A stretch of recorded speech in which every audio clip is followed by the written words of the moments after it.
जय माँ इंद्राक्षी जय अम्बे। इंद्राक्षी धाम में दर्शकों आप सभी का हम हार्दिक स्वागत करते हैं। आज के दिन जिन जातकों का जन्मदिवस है, मैरिज एनिवर्सरी है, उन सभी को हमारी तरफ से बहुत बहुत शुभकामनाएं। 20 अप्रैल को खग्रास सूर्य ग्रहण है। यह सूर्य ग्रहण कहाँ कहाँ दिखाई देगा, भारत में क्या ये सूर्य ग्रहण दिखाई देगा या नहीं देगा, और इसके लिए हमें क्या सावधानी रखनी चाहिए, क्या क्या इसके लिए और बहुत सारे विचार होते हैं जो ग्रहण को लेकर के, वो किस प्रकार से रखें और किन राशियों के ऊपर इस ग्रहण का असर आएगा या नहीं आएगा। बहुत सारी बातें सत्यता के साथ आपको हम इस अंक में बताने वाले हैं। ग्रहण को लेकर बहुत व्यक्ति भयभीत हो जाते हैं और बहुत व्यक्ति ग्रहण की स्थिति को राशियों से भी जोड़ते हैं कि ये ग्रहण है तो आपकी राशि में ऐसा आएगा। बहुत लोग सुन करके नकारात्मक सुन करके डर भी जाते हैं, लेकिन ये अंक आपके लिए ऐसा होगा, आपका प्रत्येक प्रकार का डर निकलेगा और आपको सही जानकारी प्राप्त होगी। आइए पहले आज का हम आपको पंचांग और बता दें। आज 11 अप्रैल सन 2023 दिन मंगलवार, संवत 2080, बैसाख मास, कृष्ण पक्ष, तिथि आज पंचमी है, लेकिन पंचमी सुबह 7:24 तक है। नक्षत्र ज्येष्ठा। आज जन्म जातक गंडमूल नक्षत्र की श्रेणी में रहेंगे, लेकिन कब तक? जब तक कि ज्येष्ठा नक्षत्र की स्थिति रहेगी दिन के 1:01 के आसपास तक। राहु काल 3 से 4:30, दिशाशूल आज उत्तर दिशा है। अब देखिए 20 तारीख का ग्रहण है।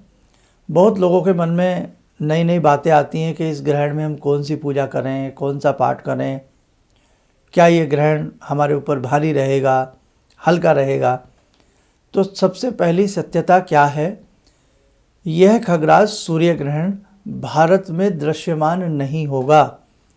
आपको किसी भी वहम में नहीं पड़ना है, किसी भी प्रकार का कोई डर नहीं है, और इस ग्रहण को लेकर के भारत में किसी भी प्रकार की कोई सावधानी रखने की आवश्यकता नहीं है। सावधानी कैसे? जब सूर्य ग्रहण पड़ता है तो उससे काफ़ी घंटे पहले ही जब उसका स्पर्श लगता है तो हम अपने सामग्री में, सामान में, दूध में कुशा, तुलसी के तृण आदि डाल देते हैं। तो हमें इस प्रकार से कुछ भी करने की आवश्यकता नहीं है। प्रेग्नेंट जो महिलाएं होती हैं वो सोती नहीं हैं। अगर दिन में ग्रहण चल रहा है तो उस वक्त वो किसी मंत्र का जाप या कुछ इस प्रकार से करती हैं, तो वहाँ पर भी किसी प्रकार से कोई सावधानी की आवश्यकता प्रेग्नेंट महिलाओं के लिए भी सोना, जागना, किसी उपचार का करना, किसी तरह की कोई सावधानी इस ग्रहण को लेकर के नहीं है। सबसे पहली सत्यता, जब कोई ग्रहण जहाँ दृश्यमान होता है वहीं पर इस प्रकार के सभी नियम लागू होते हैं। अब ग्रहण यहाँ पर दृश्यमान है नहीं तो यहाँ किसी भी प्रकार के नियम लागू नहीं होते। समझ गए आप? अब ये ग्रहण कहाँ कहाँ पर दृश्यमान होगा, आइए एक नज़र आप ये भी देखें। 20 अप्रैल सन 2023 खग्रास सूर्य ग्रहण, बैसाख मास की कृष्ण पक्ष की अमावस्या दिन गुरुवार को ये ग्रहण विश्व के अनेक भागों में दिखाई देगा। इस ग्रहण की आकृति दक्षिण पूर्वी एशिया, ऑस्ट्रेलिया, पैसिफिक सागर और अंटार्कटिका आदि के काफ़ी भागों में दृष्टिगोचर होगी। France, Indonesia, Philippines, Guyana, Palau, Solomon, island, Tuvalu, Mariana island, Nauru आदि देशों में सूर्य ग्रहण की यह खग्रास आकृति दिखाई देगी। अब बहुत जगह बाहरों में ये ग्रहण है, लेकिन भारत में कहीं भी इस ग्रहण का कोई रूप, कोई आकृति, अंश मात्र भी ग्रहण भारत में लागू नहीं होगा। ठीक है, तो मेरे ख्याल से हमारे सभी साधक समझ गए होंगे। अब रही बात इस खग्रास ग्रहण का, सूर्य ग्रहण का किस राशि के ऊपर असर पड़ेगा। अब जब भारत में दृश्यमान ही नहीं है तो किसी भी राशि के ऊपर इस ग्रहण का कोई भी असर नहीं आएगा।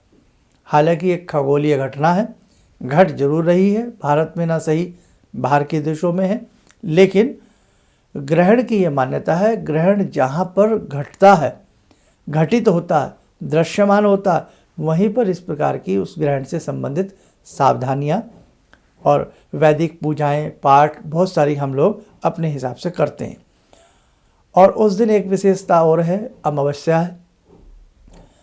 अमावस्या में बहुत लोगों का ये भी सवाल आएगा हमारे पास कि हम अपने पितरों का पूजन करते हैं, ब्राह्मण को भोजन कराते हैं, तो हम उस दिन करें या ना करें।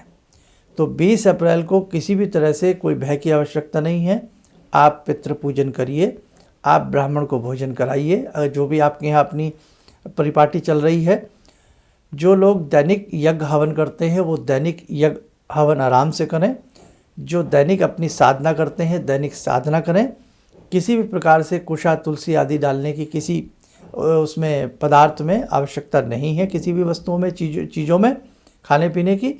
और दूसरी बात, ना ही भारत के अंदर किसी भी मंदिर के कपाट बंद होंगे। ठीक है, तो सारी बातें आपको मुझे लगता है क्लियर हो गई हैं।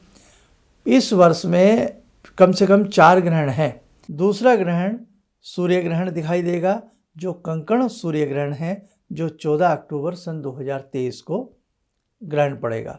लेकिन अभी से सुन लो, ये ग्रहण भी भारत में दृश्यमान नहीं होगा, इसलिए फिजूल में बहुत लोग डर जाते हैं और बहुत लोगों को डराया जाता है। तो मेरी सभी से प्रार्थना है कि जो चीज़ भारत में घटित नहीं हो रही है, तो कैसे हम कह सकते हैं इस राशि पे ये असर आएगा, उस राशि पे ये असर आएगा। इसलिए ज्योतिष को उतना लोगों को समझाया जाए जितना कि ज़रूरी होता है। इसीलिए लोगों का ज्योतिष से विश्वास हटता है और बहुत सारी चीज़ें दम तोड़ने लगती हैं। तो मेरी बात शायद किसी को चुभ भी सकती है, लेकिन मैं गलत नहीं कह रहा हूँ। भारत के आप धर्म ग्रंथ पढ़िए, आप मुहूर्त प्रकरण के ग्रहण पढ़िए, वो पुस्तकें पढ़िए, उनके अच्छे ग्रंथ पढ़िए, और ग्रहण का जो जहाँ जहाँ विवरण है वो हर जगह यही बात मिलने को मिलती है कि जहाँ ग्रहण दिखाई दे, दृश्यमान हो, वहीं पर वो नियम ग्रहण के लागू होने चाहिए, अन्यथा नहीं।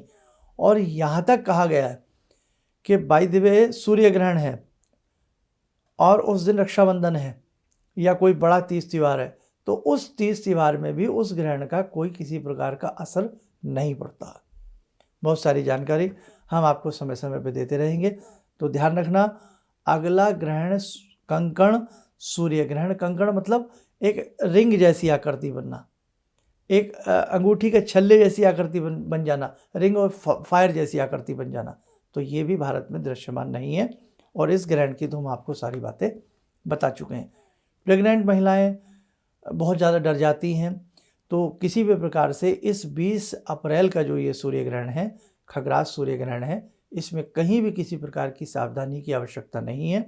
किसी भी राशि के ऊपर इस ग्रहण का कोई असर भारत में पड़ने वाला नहीं है। सभी हंसी खुशी के साथ रहिए, मस्त रहिए, सुखी रहिए। अब आइए सभी के ऊपर जगजननी जगदम्बा अपनी कृपा बरसाएं। जुड़ते हैं 2 मिनट के लिए माँ भवानी से। ॐ सिन्दूरारुणविग्रहां त्रिनयनां माणिक्यमूलस्फुरात् स्तारानायकशेखरं स्मितमुखी वापेन वक्षोरुवां पाणिभ्यामलपूर्णरत्नचषकां रत्नोत्परां बिभ्रति सौम्यां रत्नघटस्थरक्तचरणां ध्यायेत् पराम् अम्बिकां खड्गं चक्रगदेषु चापपरिगान् शूलम्बुशोण्डिं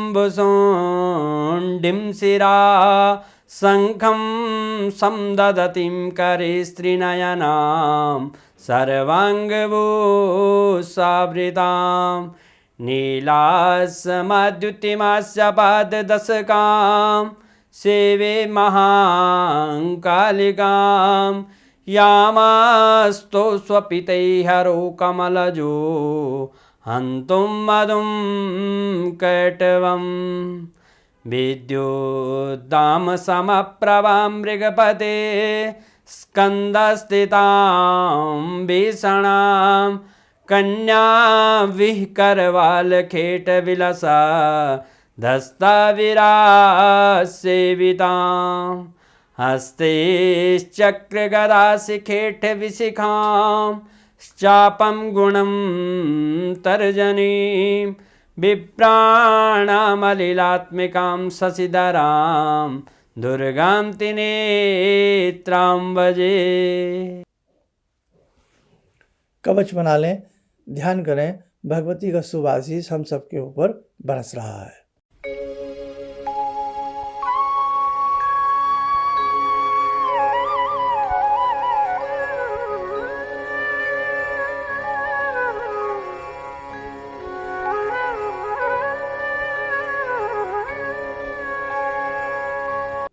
ओम बोलते हुए नेत्र खोलें, सामान्य हो जाए।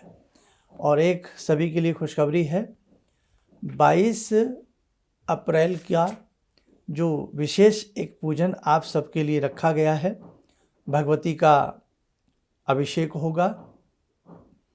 शारीरिक रोग आपके दूर हों, मानसिक कष्ट आपके, मानसिक वेदना कष्ट आपकी दूर हो, आपके घर में श्री समृद्धि वास करे।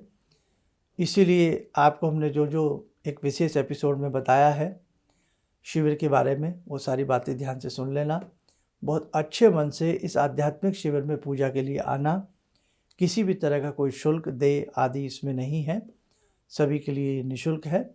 और दूसरी बात, हम कितने किस्मत वाले सभी लोग हैं जो इस विशेष पूजन में हिस्सा ले रहे हैं।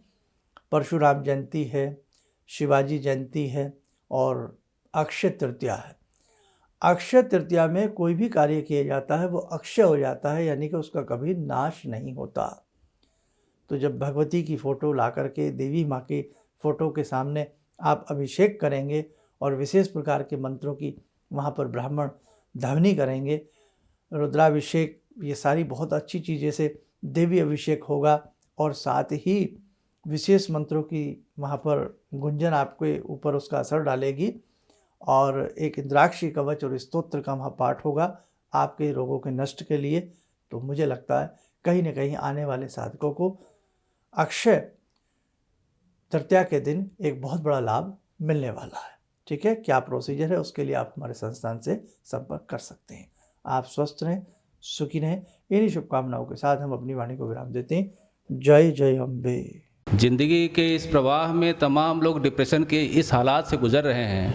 सफलता असफलता अपनी जगह की बात है, लेकिन पता नहीं कितने सारे लोगों को इन्होंने डिप्रेशन से उबारा है, नया मोटिवेशन दिया है काम का। इनका जो एक अनुभव था कि एक मेरी बातें इनसे लगातार कभी कभार हो जाया करती हैं। एक दिन मेरी बात हो रही थी, अचानक इन्होंने प्रश्न किया कि क्या आपके यहाँ कौवे आ रहे हैं। मैं बहुत तेज चौंका। करीब 4-5 दिनों से कौओं का झुंड मेरे घर पे मंडरा रहा था। तो मैं यही सोचने परेशान था, ये शुभ है अशुभ है, क्या चीज़ है। तो मैंने प्रश्न किया कि क्या मैंने आपको बताया कि मेरे घर में कौवे आ रहे हैं। कहने नहीं, मुझको दिखाई पड़ रहा है। तो कुछ तो अलौकिक है इनमें। दूसरा क्या, जो इनका उद्देश्य है, जब महाकुंभ में आए थे, मेरी इनसे वार्ता हुई तो मैंने इनका उद्देश्य जानना चाहा कि किस उद्देश्य के लिए आप काम कर रहे हैं। तो जो उद्देश्य उन्होंने मुझको बताया, मैं मन से इनके उद्देश्य के साथ जुड़ गया। इनके साथ तो जुड़ा था ही, अब इनके उद्देश्य के साथ भी हूँ मैं। किसी भी समस्या के समाधान के लिए मिले प्रसिद्ध हस्तरेखा एवं वास्तु विशेषज्ञ प्रोफेसर धर्मेंद्र शर्मा जी से। नोट: शिविर में भाग लेने हेतु एवं व्यक्तिगत रूप से मिलने के लिए कॉल करने का समय सुबह 10 बजे से शाम 6 बजे तक। हमारे विभिन्न ज्ञानवर्धक कार्यक्रम देखने के लिए आप हमें अभी सब्सक्राइब करें, बेल आइकन को प्रेस करें ताकि आप देख सकें हमारा कार्यक्रम सबसे पहले। और अधिक जानकारी के लिए फेसबुक पेज को लाइक करना न भूलें।